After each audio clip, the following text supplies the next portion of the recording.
There is a pattern hidden inside the way people receive compliments. It has very little to do with confidence and almost everything to do with prediction. Someone tells you you're intelligent, kind, talented. Before they've even finished the sentence, something remarkable happens. Your mind doesn't ask, "Is this true?" Instead, it quietly asks, "Why don't I believe them?" The compliment hasn't even landed, and your brain is already searching for reasons to reject it. They're just being polite. They don't really know me. They haven't seen me fail yet. You didn't simply hear something kind. You heard something that didn't match the story you've been telling yourself. Before we continue, if you're fascinated by the hidden patterns behind human behavior, subscribe to The Pattern. Every week, we explore the psychology most people overlook, helping you see what others miss. The human brain isn't designed to simply observe reality. It's designed to predict it.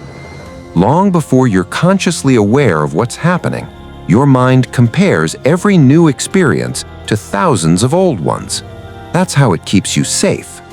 Most of the time, those predictions are incredibly useful. Sometimes, they quietly become prisons. If praise once came with pressure, if kindness was followed by criticism, if approval always had conditions attached, your nervous system learned something that made perfect sense at the time. It learned that compliments weren't completely safe, not because the words themselves were dangerous, but because of what often came next. The pattern became simple. Every compliment feels like the beginning of an expectation. No one is born distrusting kindness. Suspicion is learned. Perhaps you were praised only when you achieved something. Perhaps affection disappeared the moment you made a mistake. Perhaps someone used kind words right before asking for something in return. Whatever the reason, your brain wasn't trying to become negative. It was trying to become prepared. Prepared people survive disappointment better. At least that's what the nervous system believes. So today, when someone sincerely tells you you did well, your first instinct isn't gratitude, it's caution. Not because you want to reject kindness, because your mind is checking whether it's safe to believe it. The story you keep defending. Notice what usually happens next. You laugh, you minimize it, you explain it away. Anyone could have done that. It wasn't a big deal. I just got lucky. From the outside, this looks like humility. But real humility doesn't rush. Real humility doesn't panic. The urgency tells a different story. You're not protecting yourself from arrogance.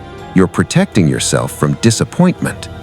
If you reject the compliment first, no one can take it away from you later.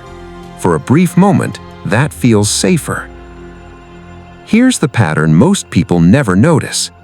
Every compliment you refuse becomes another piece of evidence for the story you've already accepted. Over time, the story feels less like an opinion and more like reality. Not because it's true, because it has never been allowed to face new evidence. Your past keeps writing today's conclusions without ever asking for permission.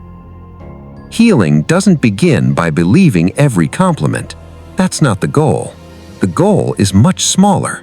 The next time someone says something kind about you, don't rush to correct them.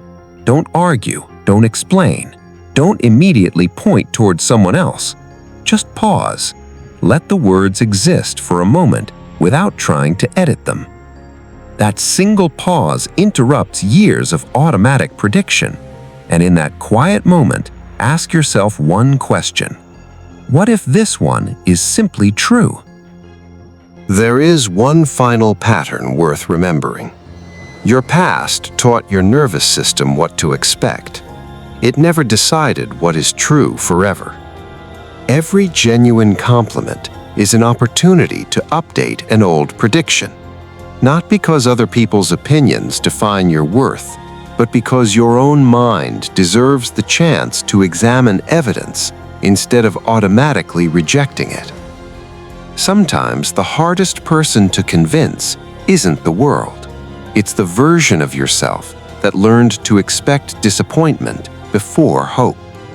And sometimes the greatest act of courage isn't accepting praise. It's allowing yourself to consider that it may have been true all along. Because people rarely struggle with compliments.